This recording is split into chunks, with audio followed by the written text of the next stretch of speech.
Hello, everybody, and welcome to OpenExO Live. It's really great to be with you. Evening for me here, but wherever you are in the world, great to be here. And I can already see some folks on LinkedIn just saying hi. We've got greetings from Cape Town and Johannesburg, as well as India.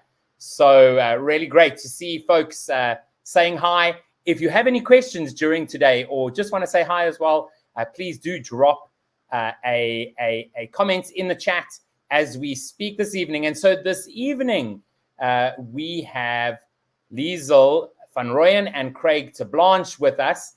And I am struggling a little bit today with my images. So as you can see, we also have a number of amazing people coming up from all over the world. Next week, we have Matteo, who is based in Italy. And so before we get Craig and Liezel up onto the stage, I did want to just share some words from some of our community members. And the first one comes from Fabrice. And he just said, Liezel van Rooyen and Craig Terblanche are great innovators and game changers, having a passion for creating a better future for Africa. Through their initiatives, they are democratizing entrepreneurship, enabling a new generation of African leaders to bring innovative solutions and solve some crucial problems in the continent. We also have Sahar, who said, I was fortunate to work with Liezel during my EXO coach certification. Liezel is fun to work with and a great team player. She leads with authenticity and genuinely works to positively contribute to the world. I wish her all the best with the work she's doing. I met Craig on the EXO coach certification. He is a natural leader and is always supportive of his team. Following his work with EXO Futures, I can see the impact he wants to create in the world. I have no doubt he's doing great things. Then Sanjay just said, Craig is has a genuine care for people, for society, and making a mark. He is very practical and passionate about the entrepreneurial mind, very supportive, and gives his knowledge and time. I've personally gained stacks from engaging with him, participating in various calls with him, and reading through a lot of that which he has published. Liezel is a truly grounded soul, all heart and all about people. She has a wealth and depth of knowledge about all things people, what makes us do what we do, why we do it, and how we can do it better. I've attended several of her online initiatives aimed at enhancing entrepreneurship, and every time walked away better off, having discovered a new way of doing and being, and more importantly, left with more interesting questions to reflect and work on. And then we also have from Vishal, I had the great pleasure of working with in the team with Craig and Liezel during my time at the EXO Sprint. The vision that both of them have to make an exponential impact in South Africa is truly inspiring. Their knowledge, understanding, and ability to execute various aspects of the EXO framework is highly commendable. They are very likable human beings with well-developed emotional intelligence, and it has been a great pleasure for me to have worked with them. So those were just some of the messages that we got from some community members. And so I'm going to invite Craig and Liezel up onto the screen. How are the two of you doing, Liezel? Let's start with you. Oh, I'm very well, thank you. And thank you very much for having us here today. And I must say, I got tears in my eyes. Thank you to everybody for those beautiful words that they've shared about the work we have been doing. Awesome, awesome. So I always start OpenExO Live by asking the folks who are on the show to give a bit of background about yourself, and essentially, what brought you into the OpenExO community. So I don't know, Liezel, maybe we can start with you. I think you and Craig have a bit of a dovetailed story, so maybe it'll be a bit back and forth. Yeah, no, absolutely. And I also just want to say thank you to everybody for joining us here and investing your time. It really means a lot to us. So you are actually a bit right there, Kevin. I actually have a very short story to share. It's all Craig's fault. I met Craig. I met Craig in 2015 for the first time, and we've been working together since then. But on a more serious note, when I worked with Craig in one of his business entities called ExO Systems at the time in 2019, Craig inspired his entire management team to complete the Global Institute Masters Business course. And then Craig and myself continued and completed all the OpenExO certifications, including the foundations, the consultant, the sprint coach, and the workshop trainer certifications. But I think Craig has a far more interesting story to share than I do. Oh, my word. All I can say is wow, and thank you for all of those comments from the team. It really brought back some memories around, some of the good times we had learning about this stuff. But the journey started back in 2019, Kevin, when we met you and Salim and people like Jabin at the Topco event that Ralph arranged. And before that, I'd actually read the Exponential Transformation book, and it kind of hadn't really sunk in initially. But once after I'd seen Salim on stage, and I came across at that event, I came across the Exponential Transformation Playbook. I thought, no, there definitely is something in this. I need to get into this, in more depth and in more detail. And I read the book again. And I have to say, I've told many people that it was a life-changing book for me. Just in terms of changing one's mindset, opening your mind to new possibilities, and getting away from a scarcity mindset, which is so predominant in Africa, and beginning to really think about the art of the possible and get beyond, what we can't do to what we really can do to make a difference in Africa. So, yeah, that was the start of the journey. Then, we had quite a challenge with digital transformation in the ExO Systems business where Liezel and I were working at the time, because if companies think that it's about technology, they get it wrong. So using the Exponential Transformation Playbook and certifications and approach. So in the systems business, we put on top of and used our advisory capability to execute on the Exponential Transformation Sprint to go into business with a business-led transformation rather than trying to do a tech transformation in the organization. So that gave us, on top of our digital transformation playbook, the ability to have a proper business conversation at the right level, with a view to really moving the needle 5 to 10 years forward and doing a future next scenario that drives where you go. And as Liezel mentioned, the Master Business course, I got my whole management team to do that, and that was with Kent. That was awesome. And then we did a number of the certifications across the business. So that was through 2019, and that kind of flew. 2019 disappeared, having done all of those certifications, although I think we finished the training one in 2020. So we used the playbook to really take customers on a change and transformation journey. Absolutely. I mean, it's quite crazy to think it's only been sort of 3 years. I guess 2020 sort of doesn't count. But it does. It feels like at least 5. Absolutely. Yeah, absolutely. It's been a roller coaster, and it's been awesome. 100% right. And so it's very interesting. You mentioned digital transformation, and of course in the video in the countdown, we have had a new video playing there, which we created around the weighing up digital transformation versus exponential transformation, and how often with digital transformation it's tech first and it's how do I digitize my current process, right? Whereas exponential transformation is wait, let's step back, let's look at what needs to be done, and actually let's start with what is the purpose. And so we always like to ask people, well, what is your personal MTP? So Liezel, welcome back. A few AV issues there, but can you tell us about your personal MTP? Absolutely. Just want to check. You can still hear me clearly, though, do you? Absolutely. Excellent. Yeah, no, absolutely. I think the key for everybody to know and understand is that even before you get to your business MTP, it's very important that you define your own personal MTP, something that inspires you on a daily basis to get up.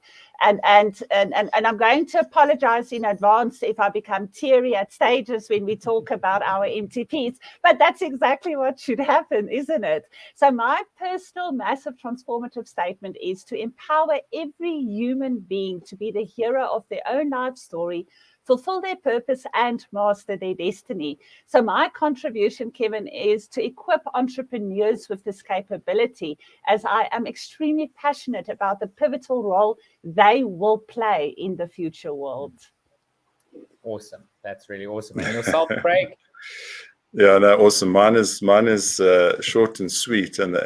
When I shared this with Kent originally, he said, "Wow, that's way too big." So it's to democratize entrepreneurship in Africa, and it has turned out to be too massive. But we carry on.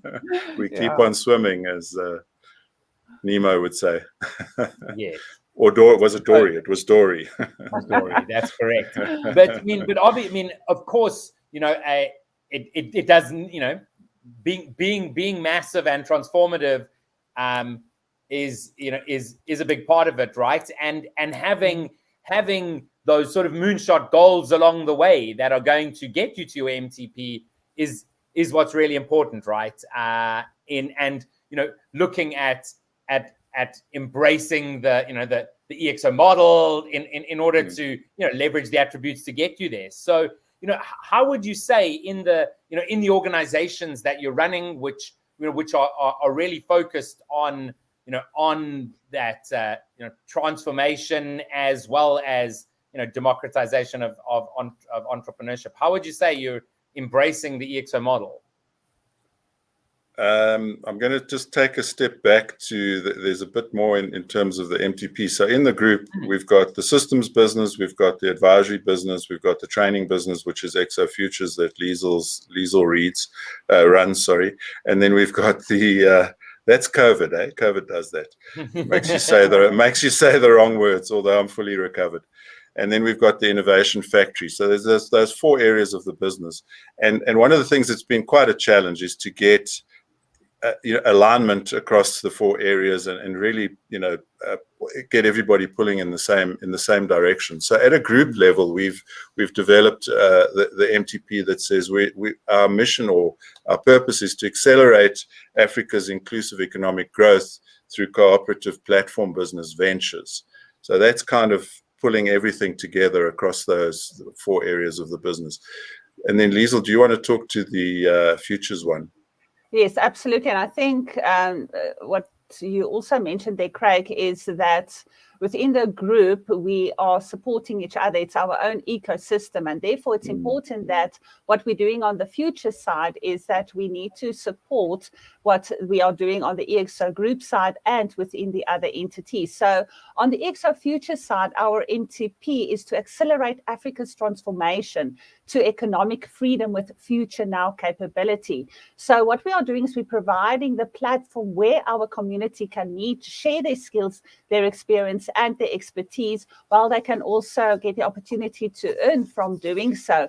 So I think, Kevin, maybe at this point in time, what's very important to help us build the future now skills capability to enable our entrepreneurs to be successful in Africa is we've done some research into what the roadblocks are to sustainable business growth for our SMEs and entrepreneurs in Africa. And we would like people to participate in that survey so that we can help more people out there. So please share the bit.ly link, growafricanow.com, and please do participate in that survey so that we can help you and all our other SMEs and entrepreneurs in Africa more with the Future Now capability they need.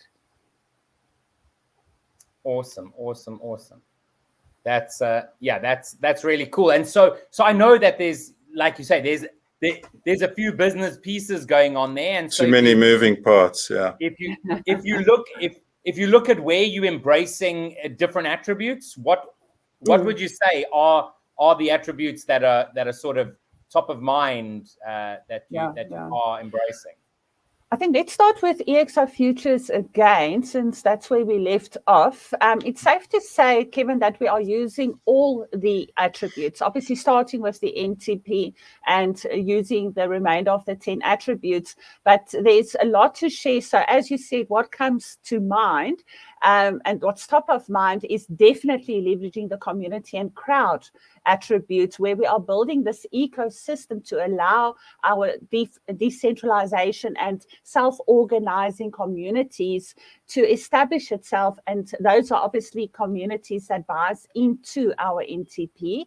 Then from there, we also are utilizing the algorithms attribute. So data plays quite an important role for us to enable the community in terms of, as an example, a search function where the entrepreneurs can find each other who has similar interest and would like to start up and give birth to an innovative solution, but also the matching function where our investors and venture capitalists can find our innovative entrepreneurs and innovative ideas that they would like to invest in.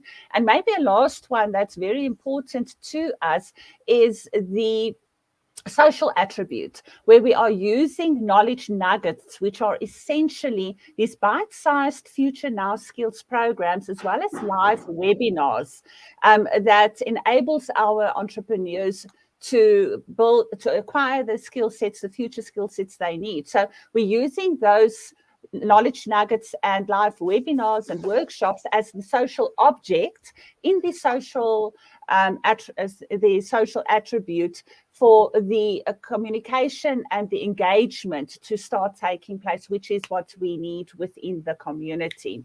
But I think Craig has a lot more interesting stuff to share what we're doing with Kluka and EXO Group as a whole. Yeah. So my favorite attribute is the experimentation one. And I think, critically leveraging the community to share what they've learned on the ground to help each other to move the needle forward, but through really validating and experimenting and using things like prototyping to get to the nub of what you can do next. And what we find is that it's often not the most obvious things. It's not what you would assume it is, and it's often not what the expert thinks it is once you get out into the community. So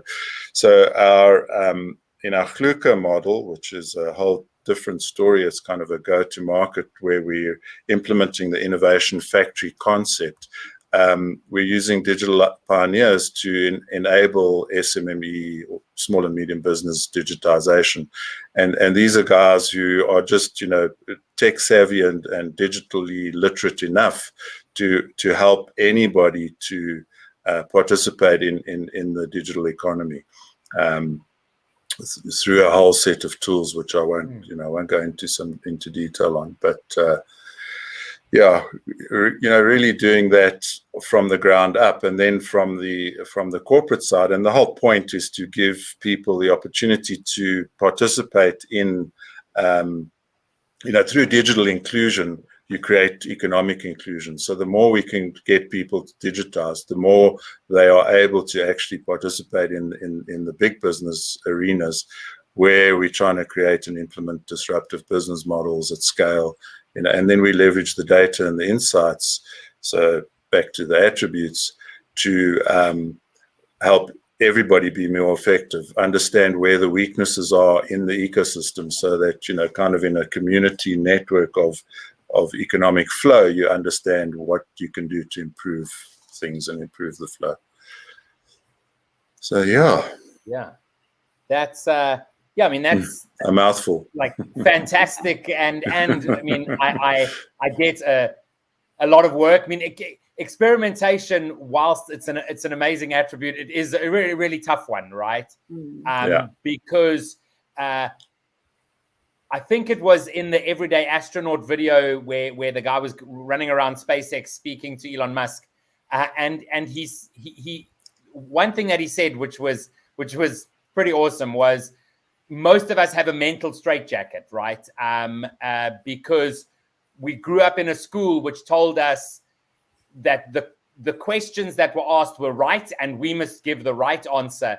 versus actually just asking better questions, you know, or completely changing the question. And so it's really hard for so many people to actually ask those questions and then fail as well, right? To you know, to run an experiment which just fails miserably is really hard for, you know, for people who, you know, who you know, perhaps are a lot more traditional thinking, and even myself, right, who's like been in this sort of world for a long time. When we run an experiment and it fails, and it's, you know, don't fall in love with this because it may fail, but it's so hard, right?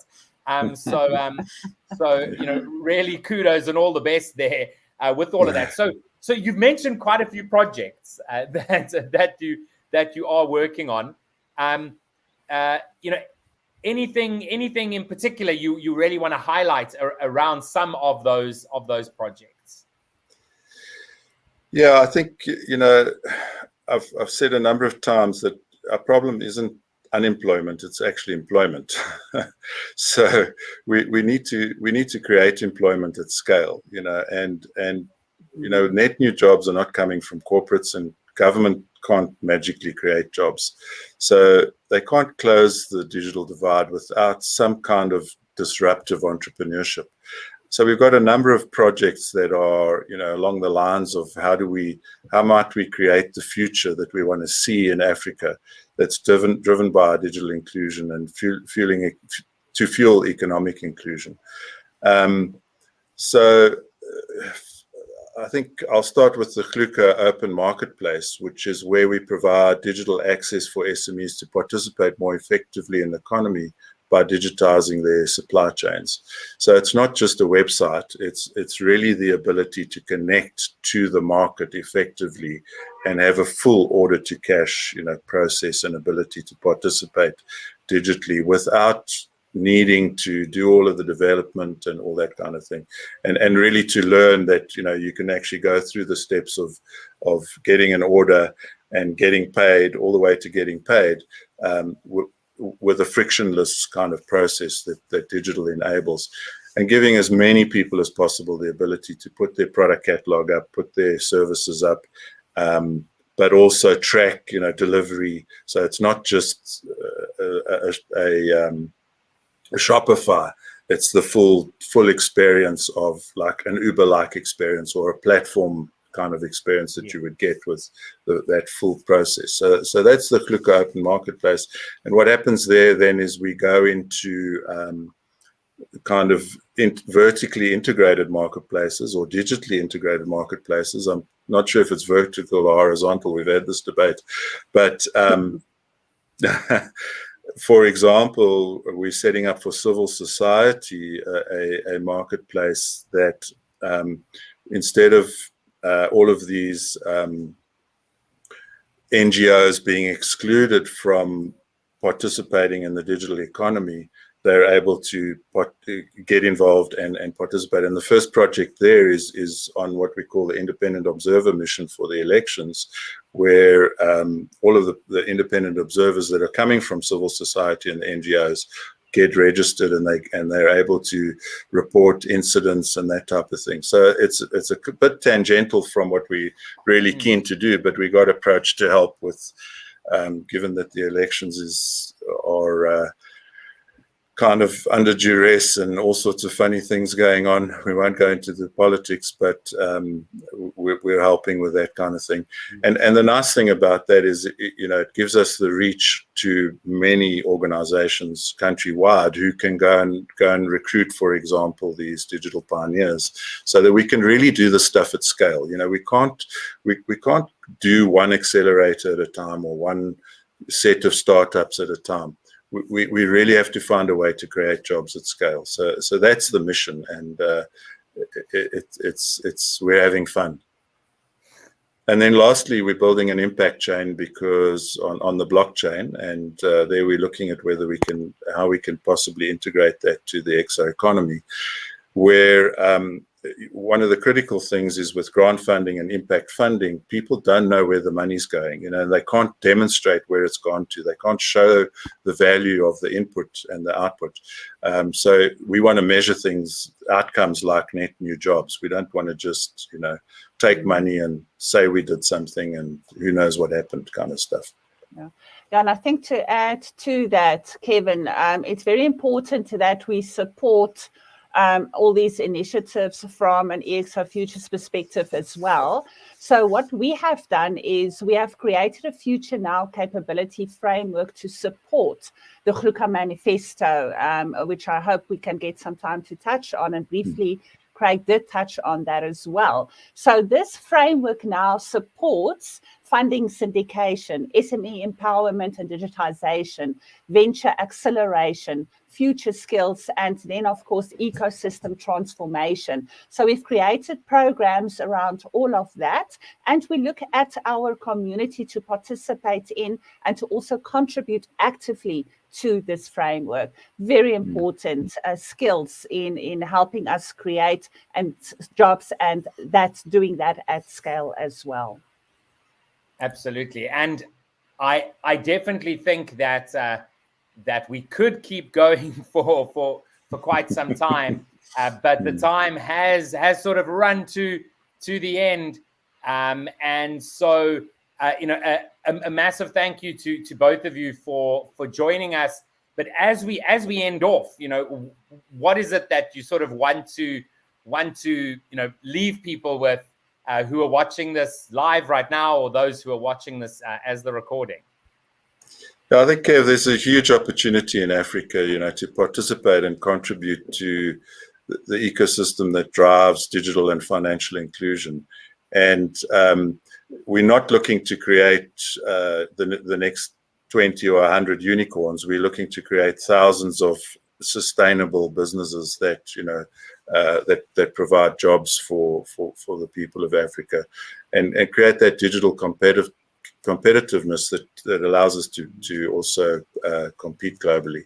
So we focus, and to do that you need to focus on entrepreneurship, and we need to have hairy, audacious goals and a massive transformative purpose that leads us to that outcome. So that's the mission that we're on. Awesome. Liezel, any last words from you as we sign off today? I think all I can say is ditto to what Craig has just said, and just to ask people to please join us in helping us to create these jobs in Africa and build sustainability and contribute to the livelihoods of all the people in Africa. So from a skills perspective, complete the survey, help us to understand how we can remove these roadblocks that are preventing our entrepreneurs. So join us. I don't know if, Kevin, you're going to share any of our contact details, or if we could, but we are on LinkedIn. You can find us there as well. Absolutely. And thank you. And just thank you to you and OpenExO for giving us this opportunity as well. Thanks. Awesome. Absolutely. Awesome. Thank 100%. you. So you can definitely find Craig and Liezel on the OpenExO community, on LinkedIn, I'm sure other social platforms. It's a pleasure to chat to you guys. We'll see you around in the community, and thanks so much for being with us. Thank you, Thanks everybody. very much, Bye-bye. Kevin. Thanks, Liezel. Bye-bye. Cheers. Bye. Bye. So that was Craig and Liezel with us this evening for me. So join us again next week, where we will be speaking with Matteo from Italy. Thanks, everybody, and we'll see you again next week.